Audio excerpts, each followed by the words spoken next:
Okay, well, we now need to introduce ourselves again. Okay. This is Theo, Billy, Jake, Matt, and Alexander. This is the World Bible of the game, which is, funnily enough, one of the last documents we did, but it's probably the first one we should look at. So, it was, we just did an overview, which, yeah, so people look through that as much as you want. The whole sort of game was based around, it was originally going to be, it was meant to be like an environmental conservation type deal. We kind of went a bit off the rocker, because we've ended up with dragons elements and Chinese culture.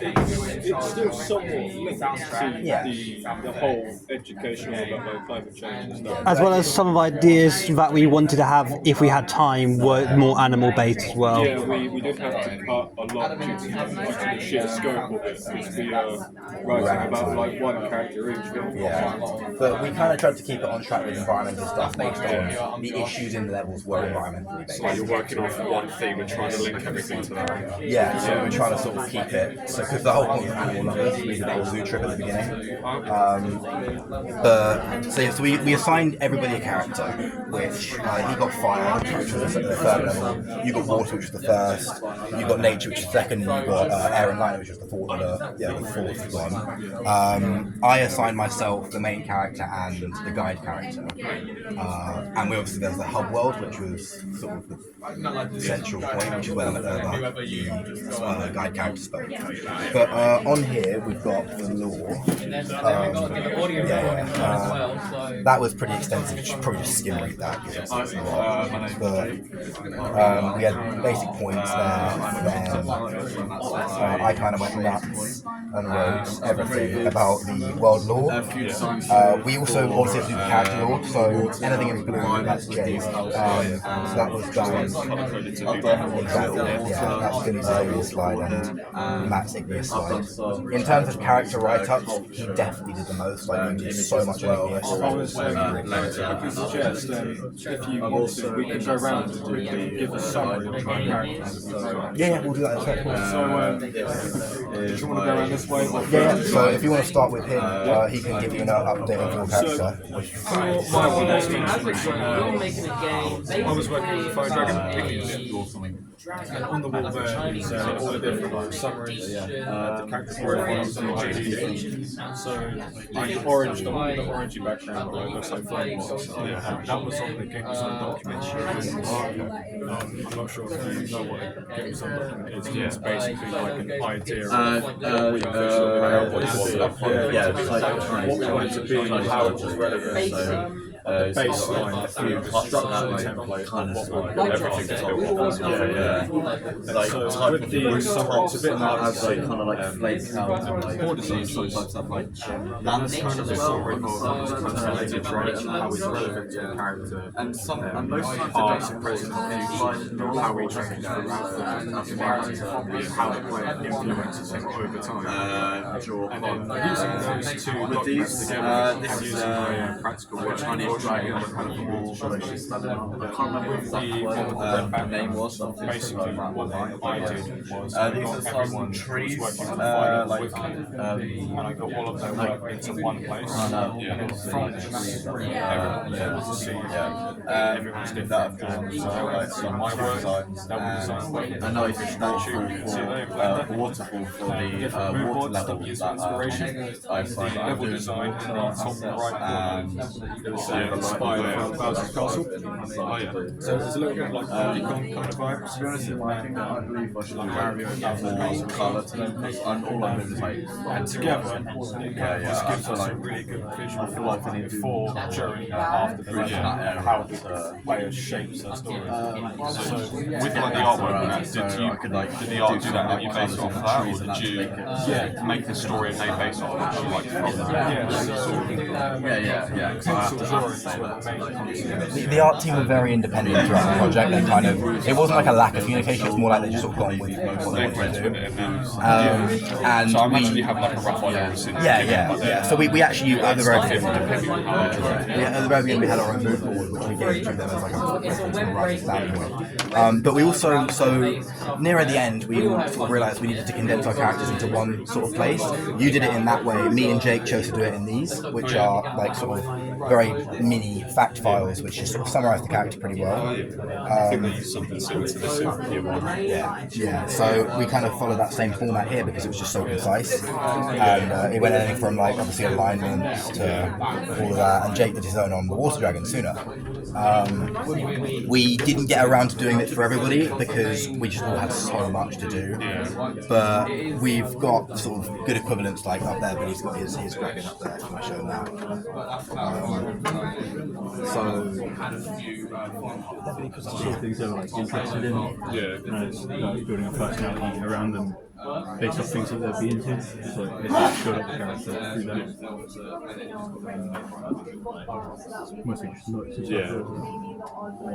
So I feel like that's. I mean, I'm doing something similar to like the writing. I feel like even just seeing that, I feel like that's stuff. I feel like a lot of people, like myself, have struggled with. Like, I use the name just every time I try to refer to it. Yeah, it is. I think writing stuff. We did a lot of research into like dialogue writing and like how to properly concisely. It's a lot harder to make it sound natural than people think. That was one of our biggest hurdles. Was consistency and cohesiveness. Yeah, because it was one thing writing about the mythologies and the dragons, but it didn't mean anything if we couldn't incorporate it into a narrative.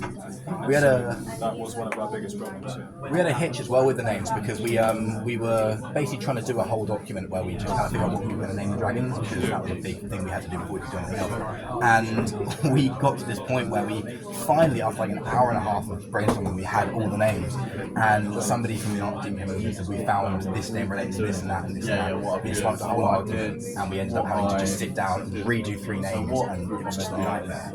But what did you base off anything in particular? Because I know it uses. Yeah. I don't know exactly because I know it's related to. We tried to link them to the elements and try to like we wanted something grand but not too complicated that the Eggy rating would reach the target. The main idea behind the names was because you don't actually see the dragon once, you can tell what they like from the name. Yeah, so like if the spark guide mentions the name, you know immediately who they're talking about. Yeah. It's like if you hear Igneous, you go, oh, that's fine. Yeah, It's kind of You're not going to get that you confused can't really with. associate water with Keith. Yeah. But then Theo did his massive thing on Air and Lightning, which again we never got it in writing because we were limited by the printing capabilities and time as well. For me specifically, I presented my character differently because I found the portfolio that they made were a bit more difficult for me to do, and I didn't have time to get down to it. What I went over mainly was first of all did personalities. This is one thing that we all did. We kind of wanted to link their personality to the elements, which were very key things. You were also the only one with 2 dragons. Yeah, I worked on 2 dragons, which was air and lightning. The original idea was there were going to be 2 people, same person, but 2 different personalities. We found that too complicated, so we went to just simply 2. And we wanted to link them, so we had a before and after, because the whole thing was they're going to fix it and they change personalities. They act more calm or a little bit more. Instead, we were twins instead. Yeah. And we wanted, for the lightning and air, we wanted to have contrast, so we had male and female, and for the most powerful was actually female to help kind of like push that whole like air realism, like just kind of a bit different. Then we worked on like backstory, so I did stuff on Tempest, and all the kind of like things about them and what made them unique. We found one of a big concision was realizing we can't go too crazy. We do have a genre, we have a We had to have a scale, and you got to realize 11 to 14-year-olds, they're not always going to know what the whole thing of split personality. They're not going to be able to get on board with that. It's very easy to get carried away with stuff like because you know what you're writing about, you just assume everyone else does. I think how we approached it though was pretty effective because with the slides we wrote down everything we wanted the dragon to, like us ourselves, what we wanted the dragon to be, and then we just cut, like trim the fat, like what can be used in the Peggy 7 game, what can't, what works and what doesn't. One of the most important things I remember doing was one of the first major meetings across all the departments we had. I stood up and I just said, right, you guys need to limit our creative freedom. Like, if you think our idea isn't good or we want to change it or we're going too far, tell us that, give us a template, because if we have freedom, we're going to make a game that you won't like. Yeah, during early production we had the overall boundaries. So our ideas very much expanded from the Which wasn't fair on us, because if you give us that much freedom, we're just going to... because sadly that led to issues for us all. Yeah.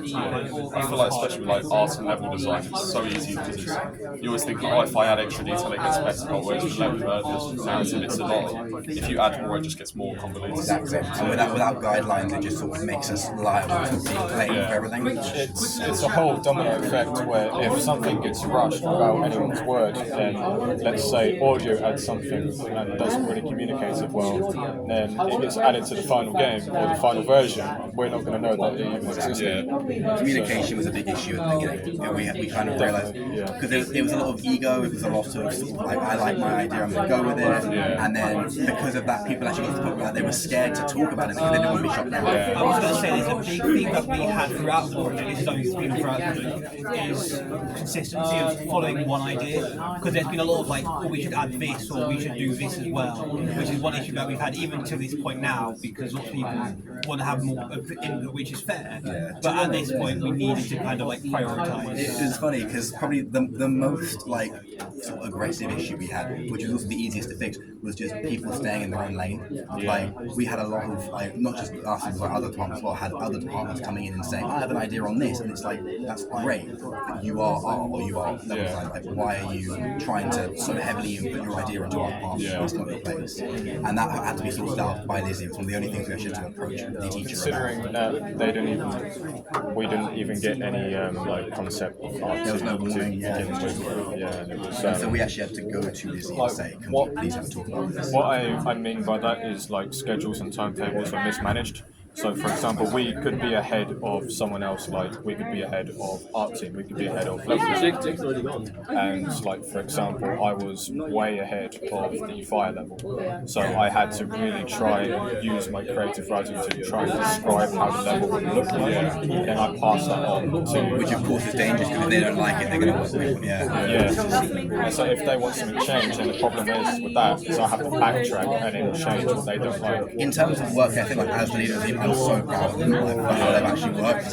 We've got it pumped out, you know, which was it was not easy, but I think communication is just always going to be key, always, because it's what gets done. If there's one thing we can preach to you year ones is that communicate, be open, be clear, Make sure you have an easy way to communicate. Yeah, don't let your ego take over, but don't let anybody else push it down. Does that make sense? You've got to find a balance. Don't get too attached to your ideas because sometimes they will change. Yeah, you've got to accept the fact, especially in the industry. You know, you're not working for yourself. You're working for a company. Your idea isn't the only idea. Always accept input and take it. Another thing really quickly, just lastly, is when your idea gets cut, it doesn't necessarily mean it will never get used. Usually, most of the time,